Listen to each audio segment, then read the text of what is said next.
What's up, investors? You're watching the Chain Trends Crypto Podcast. I'm joined by a very special guest, Thom Ivy. Thom is a council member of Edgeware. Edgeware is a platform for the next generation of decentralized applications. It is a smart contract chain with community managed treasury and a proposal system and network of DAOs. Thom, if you would just start a little bit by telling us a little bit about your background and what you did before Edgeware, just a little bit about yourself. Yeah. It's actually not a bad story. So I'm currently in Texas. I used to live up in the state of Michigan here in the US.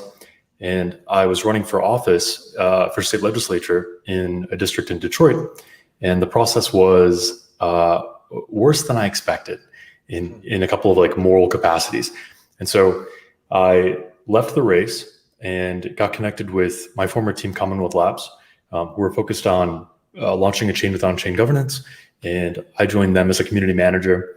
And over the past couple of years, we've grown Edgeware. We've done a bunch of other governance experiments. So back then it was just like, hey, how do we use technology to really advance the paradigm of governance and control over the public goods that we share? Amazing. And I definitely share that same kind of passion. Obviously you're in there doing it. What I thought was fascinating when I was preparing for this interview was that you were graduated from the University of Michigan with a philosophy background. Is that correct? That is correct. Yeah. And also with the marketing background, a little bit of marketing background too. And I thought, wow, that's brilliant, because blockchains really, they're philosophies, right? The protocols, the philosophical foundations of these things are really what would make them attractive. And then it's community building, right? It's which is basically marketing. And I thought that was a really fascinating. Was that like done on purpose, or did that kind of just work out that way? Yeah, it was definitely emergent. So I was on the scene, 10 years ago, a little more now, when Bitcoin was invented. I was one of those guys who spent a lot of money just blowing it on online blackjack. So I've got my share of regrets. But yeah, I think, I always knew that I wanted to be involved in something that was more meaningful. I like to think about, the three spaces that I think are really interesting and worth being in today. If you're looking to maximize kind of like meaningful contribution, are climate change, AI, and blockchain for their kind of like widespread impacts. So from there, yeah, I did a bunch of work for different firms in marketing, including spirits and whiskey, which was very fun, and kind of worked my way up before joining my current team. And so prior to my election as council member, and I also currently run what's called the Edgeware Agency. This is a DAO that is basically formed of active community members and staff that we bring on. And it basically serves to advance the interests of the chain. So I was chief of staff and now currently director. So it's been a very interesting career path. I think if you had gone back and told me, in college that, oh yeah, you're in the future, you're going to, look to inspire people through an online kind of like sovereign entity, I would have been like, huh, okay, cool. Yeah. Well, ideas change the world, really. And what gave you, or what kind of philosophical foundation does this Edgeware have? Was what you? I by accident, in my tweet I said founder, right? In the tweet, and you had said you were there when it was founded, right? So I'm assuming some kind of team, and you had a different thing. How many members were there when it, that worked on it to get this started and get it off the ground? Mm-hmm. Yeah, so Edgeware is unique, I think, in this space in that it has like a truly decentralized launch. One of the main teams that helped propose its initial genesis set is my former team, Commonwealth Labs. They produce commonwealth.im, which is kind of like a snapshot type portal. It's a governance and chain interface for multiple chains. Very cool. Definitely check it out. That's commonwealth.im. And particularly, it's great if you're in the Polkadot and Kusama ecosystem, which I'm sure we'll talk about later, because it's basically plug and play for a lot of those platforms. So they helped kind of propose the chain. Our decentralized set of validators helped launch it. And from there, it's really been community owned. And that's kind of what it comes down to for us, is this core ethos of how do we have a sufficiently decentralized and distributed launch, and how do we perfect our organization and our governance practices so that we avoid things like oligopoly. We were a Commonwealth Labs, oligopoly meaning like ruled by the wealthy. Or sorry, no, that's not oligopoly. Plutocracy. There we go. Sorry, a lot of Latin words. And so they designed something called the lock drop, and this is an airdrop, a participatory airdrop mechanism where you lock up ETH or any token, but in our case it was ETH, for like 3, 6, 12 months, and at an amount that you pick. And the sooner you locked and the longer you locked, the more edge you got in our token launch. So really all you gave up was kind of the opportunity cost and the time of that money. After the clock runs out on your selected time, you get all your ETH back. So it cost you nothing really to participate except for the opportunity cost. And what that did is it allowed the people with, well, I've got maybe 1 ETH and I want to participate. It's still a lot of money. But then you got the people who maybe have a lot of ETH. And so they lock up for a short amount of time with a lot of ETH. And if you have a small amount of ETH and you lock up for longer, you can equal their level of reward. So it was very interesting to allow people to kind of like leverage time preference and a couple other ways for them to equalize the playing field between what is like typically a kind of like wealthy take-all dynamic ever since the ICO phase. This resulted in what we call a very like long tail of distribution, where there are a ton of holders of Edge who may not have a ton, but if they come together and coordinate, they can almost always work to overwhelm a single wealthy holder or a single whale that's participating in our governance system. So that was kind of the core innovation, was to have a participatory airdrop that created a more equal playing field to enable better governance. Amazing, yeah. And that's really the power of DAOs, and that's what's so attractive about it. Why did you decide to build the platform using Substrate and WebAssembly? You were one of the first projects to do so. Is that accurate? Yeah, that's right. Edgeware is the first mainnet Substrate chain to have ever launched. With that came a lot of like early bumps in the road. I think we ended up delaying our initial mainnet by about a month or two. The story is that Commonwealth Labs members, the original founders of that organization, which I came on later, were in Berlin for, I believe, like a Web3 conference, and they met parity leader Gavin Wood, one of the co-founders of Ethereum, or one of the main technical geniuses behind it. And he was saying, hey, we've got this upcoming really cool platform called Substrate, and we need somebody to launch a smart contract platform and ideally start experimenting with this on-chain governance that we built into it. And so that was the impetus, is like, yeah, well, that aligns with our values. Let's do it. And everything kind of flowed from there. I think, personally, why I think Substrate is so fascinating, and I normally describe it for people who don't know a lot about Substrate, is as WordPress for blockchains. Everything's modular. Everything's obviously open source. And so you get to just focus on your business case instead of the underlying consensus tech. So the space is like slowly starting to mature. And one thing that I really liked about the Substrate ecosystem is because everything is modular, you get a lot more collaboration between chains.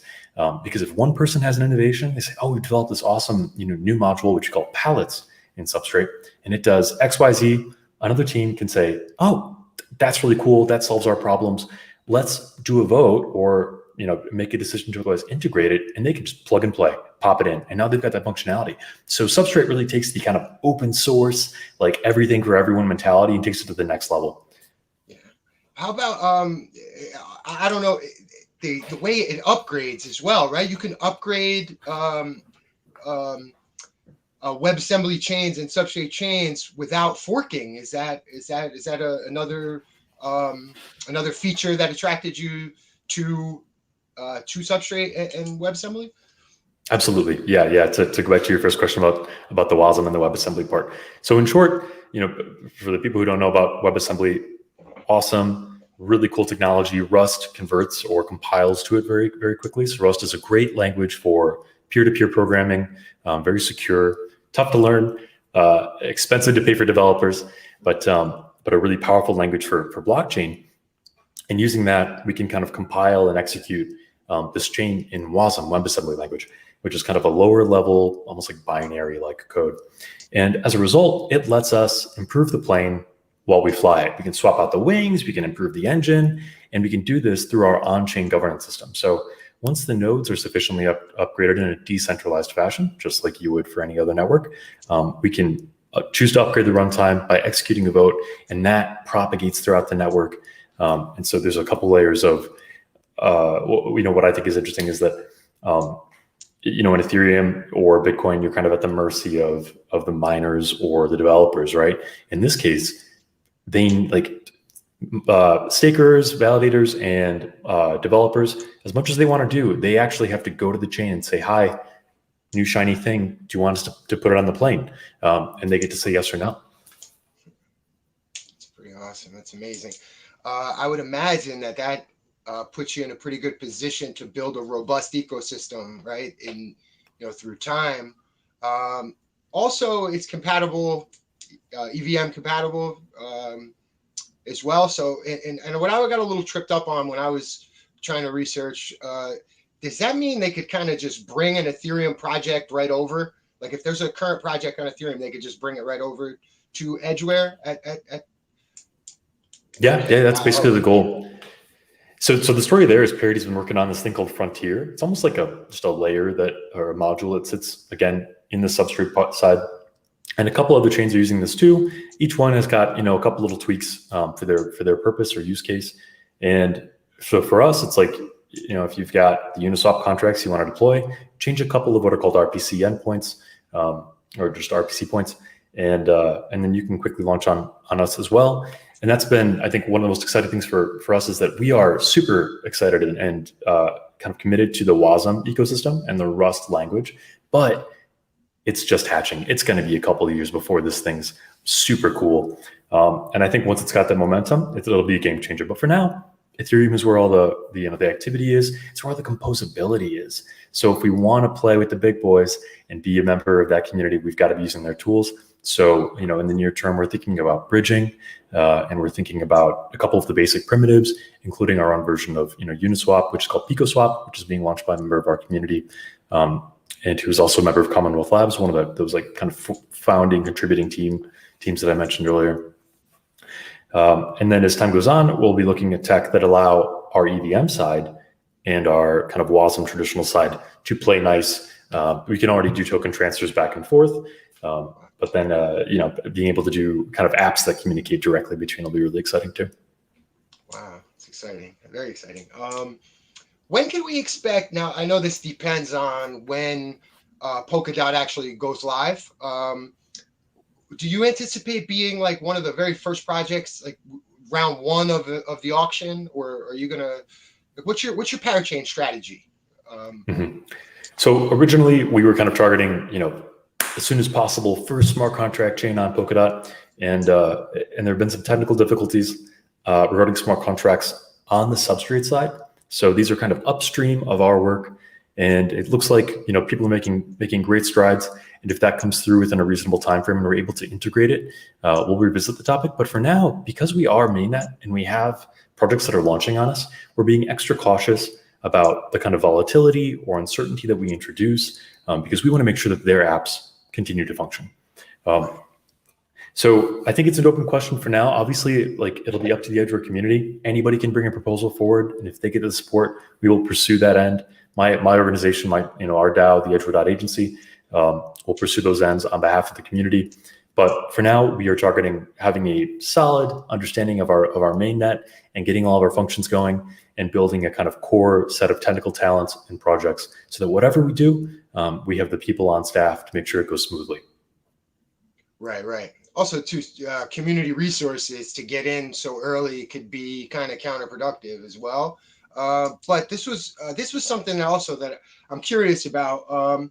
Now, the Polkadot's relay chain, and then it's going to have the parachains, right? Does it limit does it put a ceiling if there's multiple smart contract platforms within the parachain ecosystem, or it doesn't matter if there's out of the 100 parachain slots, let's say there's 20 smart contract ones, doesn't matter, or as it becomes more and more like kind of similar but different of the same chains that function the same. Do you know what I mean? Oh yeah. I think you're spot on, and I think it's such a deep and philosophical issue that not only is like the Polkadot ecosystem dealing with, but the entire blockchain space is handling. We've got Cardano and Solana and Ethereum, and are there ETH killers? I actually think that the term ETH killer will go away over time, and I think it's particularly applicable for Substrate again because it's modular. So the technology is no longer a competitive moat. And I'm going to let that one sink in for just a second. So instead, what we have is communities that typically, define the vision and the specifications of any individual project. That's really interesting to me because it isn't about what the chain can do, because in our ecosystem, we can do whatever we want. Easy to compete. It's about what we will and won't do from a values perspective. And so that's where I think there's a lot of room for, the phrases to let 1,000 flowers bloom. If you are thinking about DeFi, there's probably going to be a smart contract chain, which is especially useful for that. I mean, a great case for this is derivatives. These are extremely complicated products, which require a lot of compute functionality. They're typically very expensive. So in Ethereum right now, there's a sense of kind of the poor subsidizing the wealthy in their use of the chain, because regardless of whether I'm using a complicated thing or a less complicated thing, kind of everybody pays an increased gas prices. Some obviously pay more. But what I think is interesting about Substrate is, we can just have one chain that's like 4 derivatives, and it's easy to spin up and launch another one that focuses on less heavy compute systems. So I think we'll see more differentiation for increasingly specific cases. And right now we often think like, can Ethereum scale? Can Solana scale? Can the entire world use a general purpose smart contract platform? And I think the answer is no. But if we have 1,000 to 20,000 teams doing one specific kind of thing, they can probably share a chain and additionally pool their expertise and resources to help maintain and improve it. So we can almost think about a future with kind of like industry consortiums getting together and working on specific technology stacks that might include blockchains that serve their unique needs. So you don't feel like there's like a competitive nature within that specific ecosystem, because wow, it's true. The world is changing so fast, right? Like, oh man, it's crazy. So the next thing I wanted to talk about was reputation systems. You got Edgeware is focused on is focused on building a functional reputation system. I was listening to the CTO. I can't. His name is slipping my head right now, but I heard him give a talk about the reputation systems along with zero knowledge primitives and how those were kind of like being overlooked by the rest of the community of something that Edgeware wanted to focus on. Could you elaborate a little bit about that, and maybe give like an example or two how that kind of ties into your blockchain? Yeah. So it sounds like you may have been listening to another Commonwealth Labs and founding team member, or one of the founding team members, Drew Stone, speak on some of the ZK stuff. So he has a new project called Web, which will be launching some tooling on Edgeware, and they're doing a lot of work throughout the ecosystem. Very cool stuff. I think there's a great thinker on Twitter named Balaji, and I'm going to totally mess up his last name, but I believe it's Servassian. And he talks about what's called like a pseudonymous economy, where individuals put aside their real face and their real name. We got, anime girl avatars on Twitter that are doing incredible coding work. And reputation allows them to kind of build the proof necessary to be hired, even if they don't have a name or a face. And so in Edgeware, I think that's definitely the future. It's something we're thinking a lot, like very deeply on. I personally come from one of my first jobs was in credit reporting agencies. So I've been thinking reputation protocols for a long time. I think when we decide to flip the switch, they've got to be good. They've got to be mutable or kind of controlled by the public, so that they don't become Chinese kind of social credit systems of dystopian futures. But I think zero knowledge is going to be one of the best ways that we can do that. How do we prove that we do good work without necessarily showing you my work? Because It may not, there might be NDAs, there might be all sorts of kind of other privacy considerations, but you know that you can trust me to do X.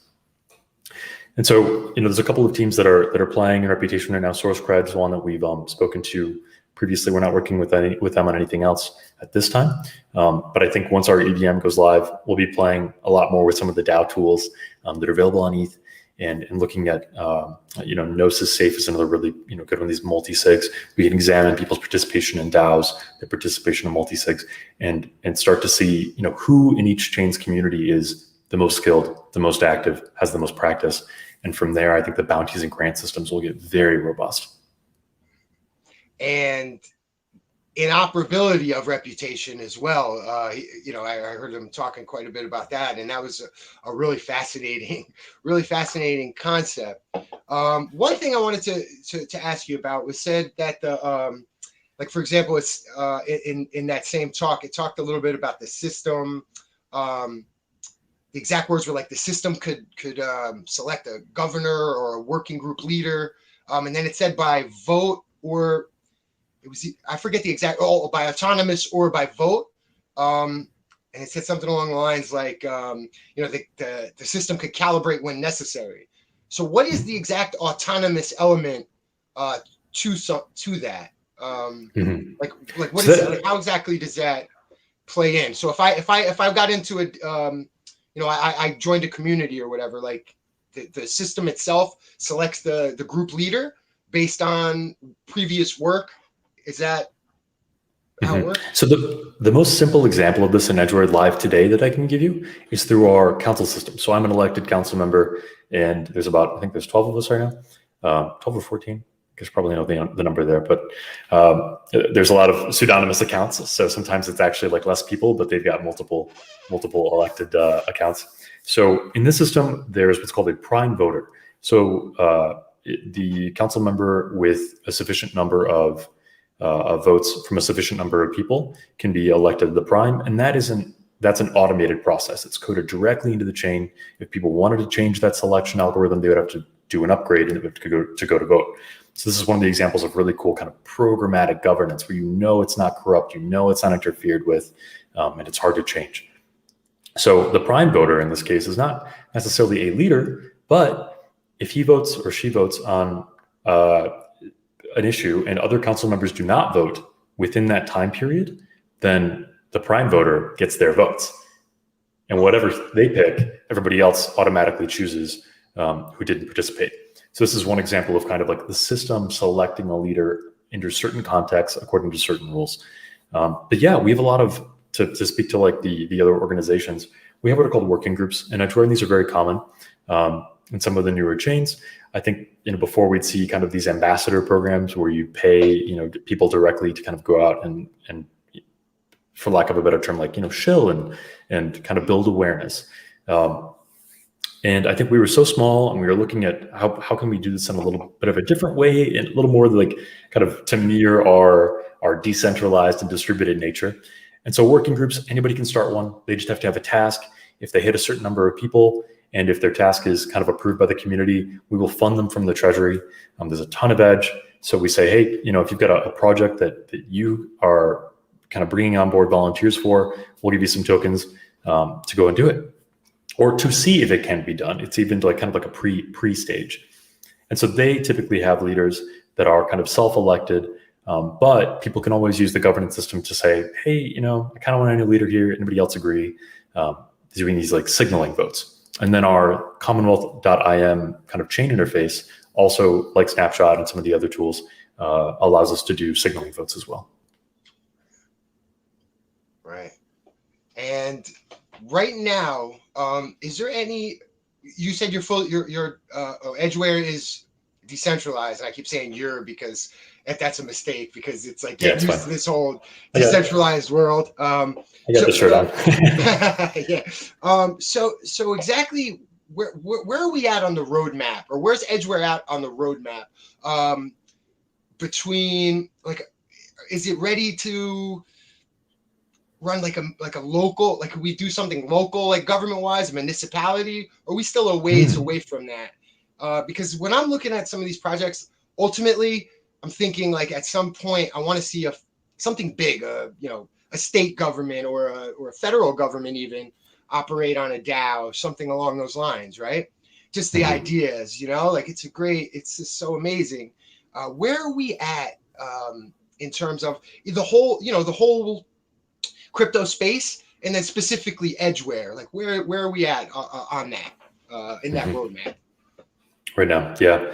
So I think in general, there's like DAOs, there's chains, and then Edgeware is both. It's a chain DAO because it has a DAO which controls the underlying technical functionalities, and that's really interesting because it means that a DAO is in control of a kind of asset that they typically have never managed before. If we look at the DAO space right now, it's they buy and sell NFTs, they make kind of like venture and investment. They may be involved in some sort of media production or curation, like Right and Mirror is a really good example of that. But we don't see, one team both have a technical asset as well as kind of venture assets. And that's one thing that we do is fund other chains and fund projects looking to launch both on Edgeware and not. And in return, we do kind of a token swap. So our treasury can receive tokens from other projects in return for Edge tokens, which helps align values between those two communities and allows them to start their project and get the funding they need in a decentralized fashion, because they can go to any chain and say, hey, we also want to form this kind of social contract with you, and here's some tokens that we're offering in return. So right now, the experiments that we're seeing are primarily with digital goods. Again, NFTs, media, money, DeFi. I don't know of anybody who's launched land management practices, although I was aware of a couple of teams in South America that were looking at helping organize coffee growers and fair trade coffee growers. Those conversations are still pretty early. We have another team in Edgeware called LexBridge, and they are looking at a one-click launch a DAO that has the rights to own and manage what's called a Series LLC in the US. So there's a parent LLC which can produce a number of Series LLCs, so it's very easy to kind of get a DAO and a company at the same time, which allows you to do business in the US.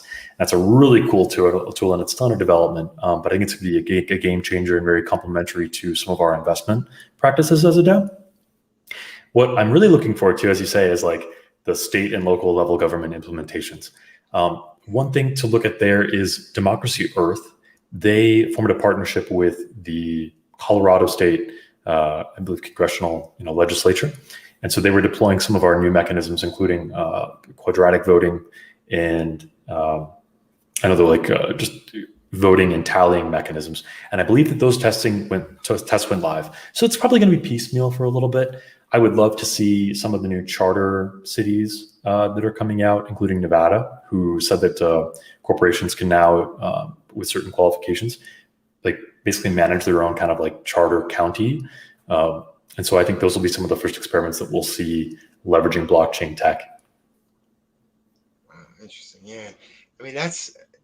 You call it, like, we live in or at least I live in the United States. We call it a democracy, but yet so many people don't have a voice. They don't have a vote. They don't participate, either economically or even like voting. They don't.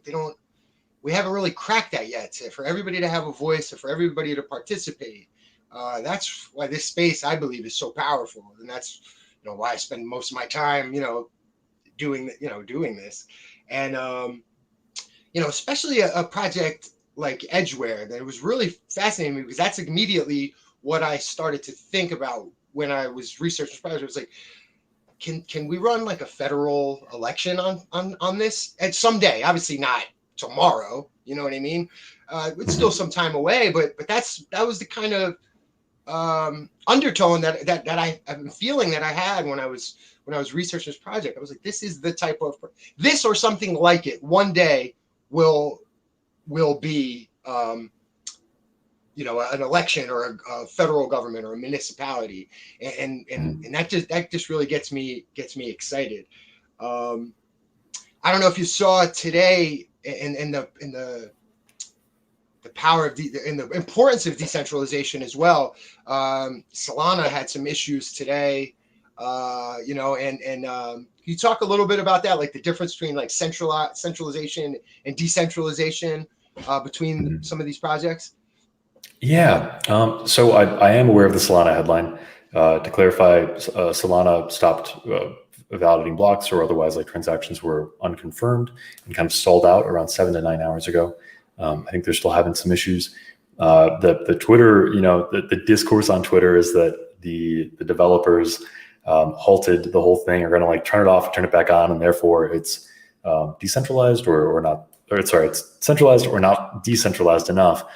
And I think that space is so complicated. There was a chain I was talking about at a meetup about a month ago, and there was a similar story that the developers basically, the community, regardless if it was the devs or the holders, kind of shut it down. And he said, well, if you can shut a chain down, it's not decentralized. And I think my point there is that decentralization is not an ends in and of itself. It's not the goal. It's a tool to achieve certain goals. And for me, those goals are, that the kind of cooperative, that the users maintain solid say over the assets that kind of they run their businesses on, that they run their financial rails on. Not that it can't be stopped, but that when it is stopped, it's with the consent of its user owner community. It sounds like Solana has a complicated token distribution that, unlike Edgeware, is maybe not as evenly spread out. So I think it remains to be seen, whether this decision will be seen as legitimate by the community. Going to definitely be paying attention to that. My sense is that, perhaps not, because most of the holders are concentrated within like potentially small groups or VCs, or the kind of insiders, as Masari typically tends to put them. Right. Mm-hmm. But other than that, yeah, I think the focus for me when I see headlines like that again is, did the users consent? Is this good for something? And even if the developers, made the call unilaterally, if that was the only way to do it, then okay, I accept that they're going to be stewards in this process of progressive decentralization. Right. Yeah, and that's another part of the whole equation as well. It's right now the stage that the whole space is kind of in is people are trying to get these projects and flourish them to a point where they could function and operate on their own. Most projects aren't necessarily, they have a centralized element still because most projects aren't ready to be decentralized, but that hopefully is the goal across the board. And just right before we got on, I read Gavin Wood actually, made a tweet, he tweeted something along those lines about, this is a perfect example of the importance of decentralization. And, I thought it was great. I know that you got Edgeware has partnership with Kylan Network. Recently had Dylan Dudney, who, from used to be the in charge of that project. He was on recently. I know that's a partnership that Edgeware has. Is that who you're using, or who they use for their? Is that what the project uses for its oracles, like the Oracle service and data solutions? Mm-hmm. So they haven't integrated quite yet. But yeah, they are one of the few services that we're definitely keen on getting integrated as oracles. I think it's important for developers to have choice and to create kind of like price competition for some data sources. So I didn't want to, we didn't want to, as a community, just like say, okay, this is the guy, because again, that limits the decentralization by increasing our reliance on one party and making us less resilient to change or failure. If one project went down. So yeah, Kylan's great. They're a Polkadot ecosystem native people. We've done podcasts with Dylan before. He's so funny. So I look forward to see what he's working on next, either at Kylan or otherwise. And I hope they get launched soon, because I want those data sources. Yeah. Oh, now Edgeware is live right now on Kusama? Is it live on Kusama right now? Nope. Edgeware currently is still in its solo chain stage. So a little bit of the detail here is that Parity is currently working on improving the throughput of smart contracts for parachains that are attached to a relay chain. So until that happens, I think we'll probably put that issue to the side and just focus on again being that mainnet solo chain until we've got news. So we are looking instead to fund teams that are looking to build and launch chains that could bond to Kusama or Polkadot as smart contracts instead, as smart contract chains instead. So one of these coming up is called Kabocha. We haven't seen kind of like the final. Kabocha is it's the Japanese word for pumpkin, or a type of pumpkin, and it's one of the favorite icons of Yayoi Kusama, Japanese artist who does a lot of polka dots, who's kind of the namesake of both polka dot and Kusama. So Kabocha intends to be kind of its own beast, but it sounds like the Edgeware community is deeply interested in funding it, getting it off the ground, and being kind of one of its initial backers. So instead of there being kind of like one foundation which launches chain 1 and then chain 2 to DOT and KSM, we're exploring a more varied model in which we might back several chains for a variety of relay chains. Remains to be seen. Again, in decentralized governance, it's hard to say what exactly will happen because it's an emergent property. Now, is other protocols being built on top of Edgeware right now? Or is there are there DeFi protocols currently on the mainnet as we speak, like right now? Yeah, I think the biggest one no, not right now, because again, the Rust and WASM smart contracting abilities are still very early. Ink, which is the kind of subset of Rust that Substrate uses to write smart contracts, is still in development.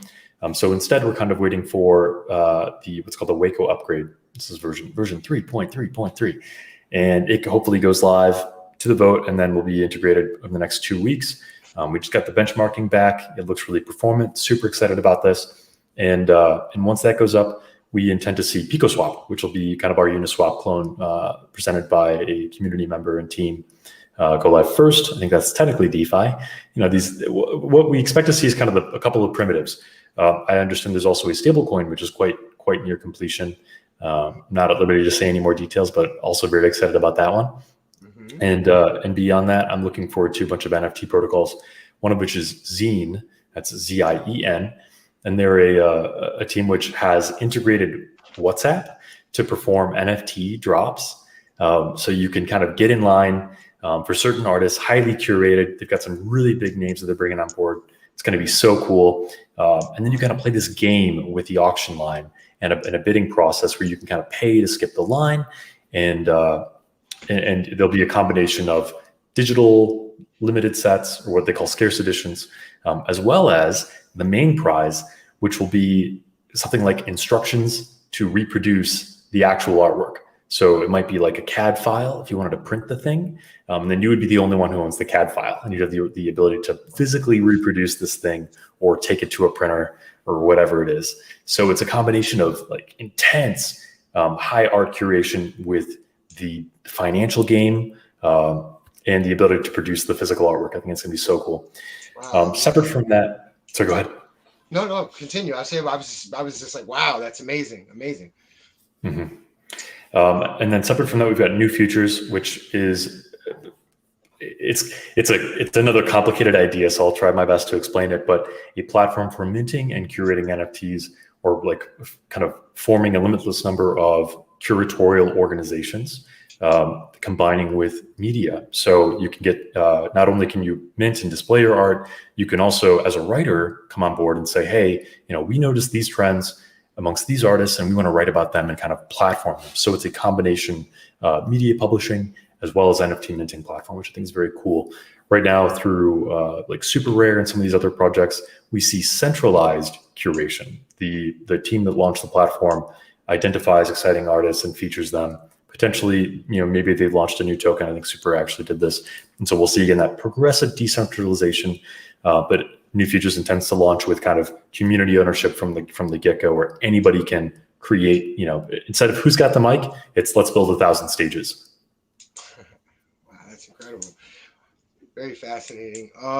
Has Edgeware's code, I believe too, has one of the highest scores, or if not the highest score, within the Polkadot ecosystem, I believe, as well. So this is a very fascinating project, man. It's awesome. Let's see where I want to go with this next. Besides, reputation.